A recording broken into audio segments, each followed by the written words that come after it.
नमः परमहंसास्वादितचरणकमलचिन्मकरन्दाय भक्तजनमानसनिवासाय श्रीरामचन्द्राय।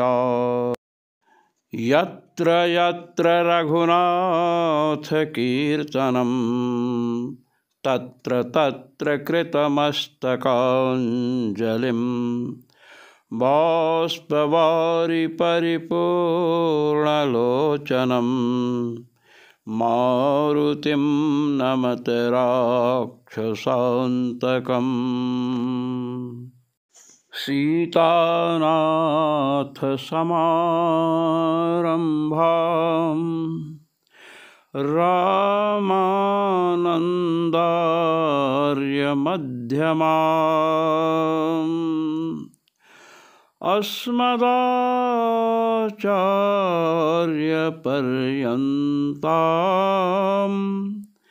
वन्दे गुरुपरम्परां वन्दे गुरुपरम्परां। सर्वेश्वर श्रीरघुनाथो विजयते तराम। परात्तु तच्छ्रुतेः। अब हम परायत्ताधिकरण में प्रवेश कर रहे हैं। इस अधिकरण में यह चर्चा की जा रही है कि जीव का कर्तृत्व स्वतंत्र है अथवा परतंत्र है। शंका का बीज क्या है? परात्तु तच्छ्रुतेः सूत्र क्यों आया? कहते हैं कि अभी जो कर्तृधिकरण चल रहा था, कर्तृधिकरण में जीव में ज्ञातृत्व और अणुपरिमाणवत्व सिद्ध किया गया। जीव में कर्तृत्व सिद्ध किया गया, जीव कर्ता है। अब प्रश्न यह है कि जीवों की शुभ कर्म में या अशुभ कर्म में प्रवृत्ति होती है। जीव कभी अच्छे कार्य में लगता है, कभी बुरे कार्य में लगता है। तो इस प्रकार जीव की प्रवृत्ति अपने अधीन है अथवा किसी दूसरे के अधीन है, यह प्रश्न खड़ा होता है। संसार में देखा जाता है कि गुरुदेव विराजमान हैं, शिष्य से कह रहे हैं घटम आनय, घड़ा ले आओ। वह घड़ा लाने के लिए जाता है और घट लेकर के उनके सम्मुख प्रस्तुत कर देता है। दूसरों की प्रेरणा से भी लोग कार्य करते हैं। भोजन कर रहे हैं, भोजन करने की इच्छा नहीं है। अब किसी ने कह दिया नहीं भोजन करना है, बिना खाए कैसे जाएंगे, तो भोजन कर रहे हैं। भोजन कर्तृत्व तो है आप में, किंतु किसी ने आपको प्रेरित किया है, किसी की प्रेरणा के अधीन है। और कभी कभी स्वतंत्र भूख लगी तो गए भोजन कर लिए। तो संसार में जो प्रवृत्ति देखी जाती है वह दो प्रकार से होती है। एक तो स्वेच्छया प्रवृत्ति होती है, एक परेच्छया, दूसरों के कहने से, दूसरों की प्रेरणा से होती है। अब यहाँ पर जीव की जो प्रवृत्ति हो रही है, जीव में जो कार्यों के प्रति, कर्मों के प्रति कर्तृत्व सिद्ध हो रहा है, वह स्वेच्छया जीव प्रवृत्त हो रहा है कर्म करने में, इसलिए उसमें कर्तृत्व है। किंवा जीव किसी अन्य की प्रेरणा से कर्म में प्रवृत्त हो रहा है, इसलिए कर्तृत्व है।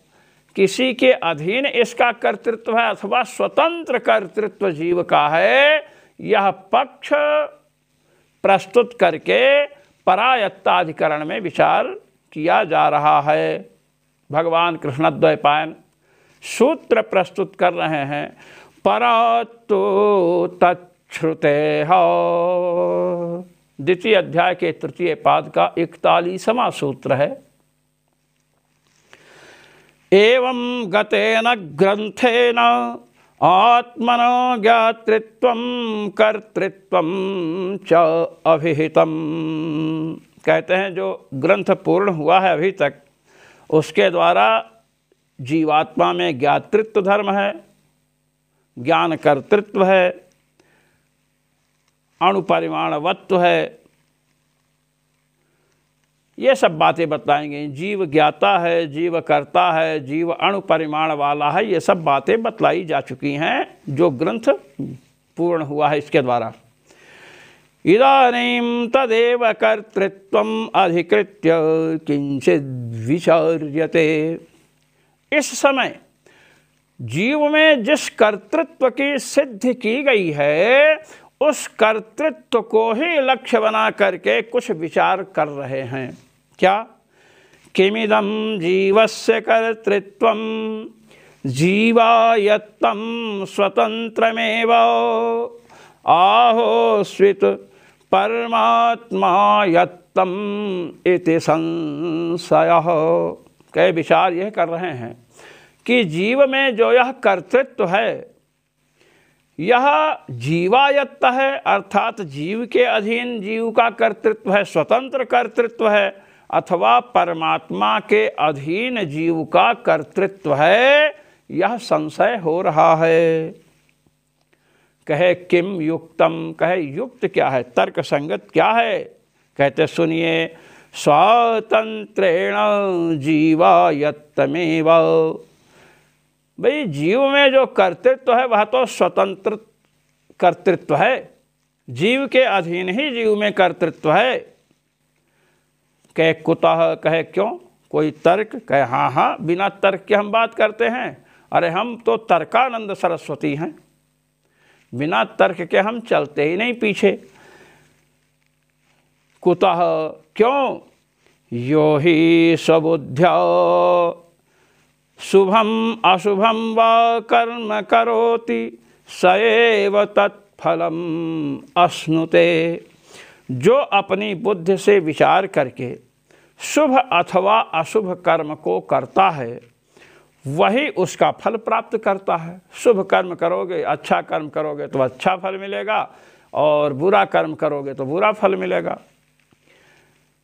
परमात्मा यत्त कर्तृत्वे तु तत्फल भोक्तृत्वमपि परमात्मनः एव स्यान्न तु जीवस्य।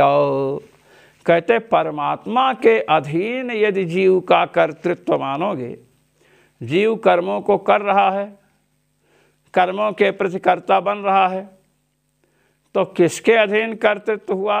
परमात्मा के अधीन कर्तृत्व हुआ। ऐसा यदि आप मानेंगे, जीव के अधीन नहीं उसका कर्तृत्व है, स्वतंत्र कर्तृत्व नहीं है, परमात्मा के अधीन जीव का कर्तृत्व है, यदि आप ऐसा मानेंगे, परमात्मा ही जीव से कर्म करा रहा है, तो उस फल का भोक्ता परमात्मा को ही होना चाहिए, जीव को नहीं। ये बतलाया। परमायत्त कर्तृत्वे तु तत्फल भोक्तृत्वमपि परमात्मनः एव स्यान्न तु जीवस्य। जीव को उस कर्म का फल नहीं मिलना चाहिए। पिता ने पुत्र से पानी मंगाया अपने लिए, तो अपने लिए पानी मंगाया, पानी पिएगा तो प्यास पिता की बुझेगी। पिता ने या स्वामी ने नौकर से कहा कि ये वस्तु ले जाओ, फेंक दो जाकर के बाहर। नौकर गया, फेंक दिया। अब पत्नी नौकर से कुछ नहीं कहेगी, अपने पति से पूछेगी आपने क्यों फेंकवा दिया। भाई नौकर तो नौकर है, जो कहोगे वही करेगा। तो डांट फटकार पत्नी की कौन खाएगा? नौकर खाएगा? नहीं, पति को खानी पड़ेगी। हाँ, तो वही बता रहे हैं, फलम प्रयोक्तर इति न्यायात्। फल प्रयोक्ता को मिलता है, जो प्रयुक्त करेगा, नियुक्त करेगा, उसी को ना फल मिलेगा। परमायत्त कर्तृत्वे विधि निषेध शास्त्राणां वैयर्थ्यम अपि अनिवार्यम स्यात्। परमात्मा के अधीन यदि कर्तृत्व मानेंगे, जीवनिष्ठ जो कर्तृत्व है वह परमात्मा अधीन है, ऐसा मानेंगे तो विधि निषेध शास्त्र व्यर्थ हो जाएंगे। क्यों? शास्त्रों में किसका अधिकार है? पहले तो आप ये विचार कीजिए। पूर्व मीमांसा के 6ठे अध्याय में यह निर्णय दिया गया कि कर्म में अधिकार मनुष्यों का है, देवताओं का भी नहीं।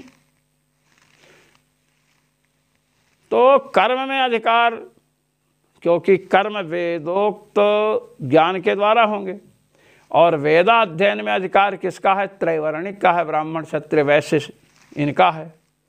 देवताओं का तो अधिकार है नहीं।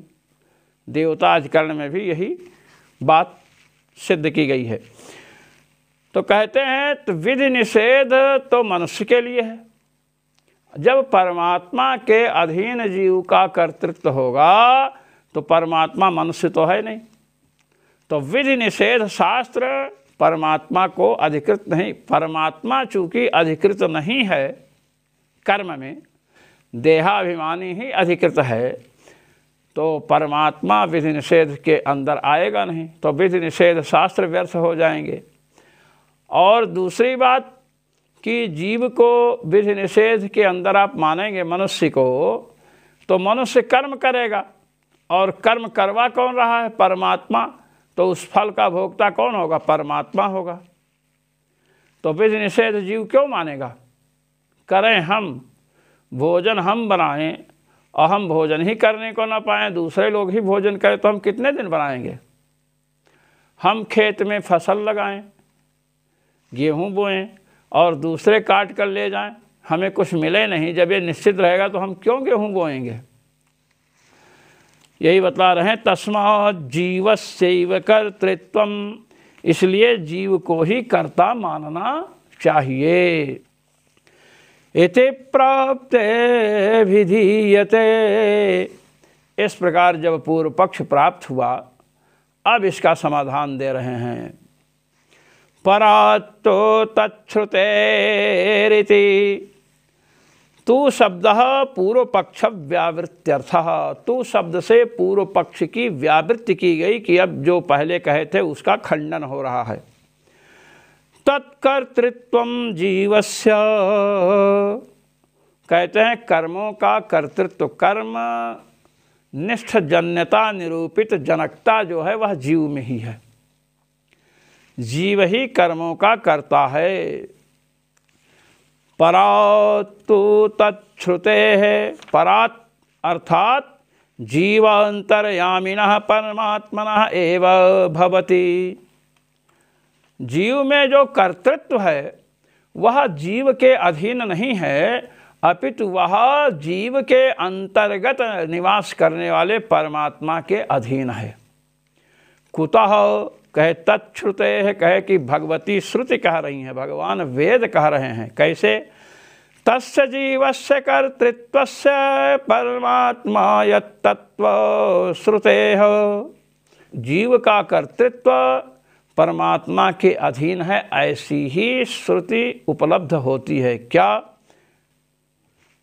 तैत्तिरीय में आइए, तैत्तिरीय आरण्यक।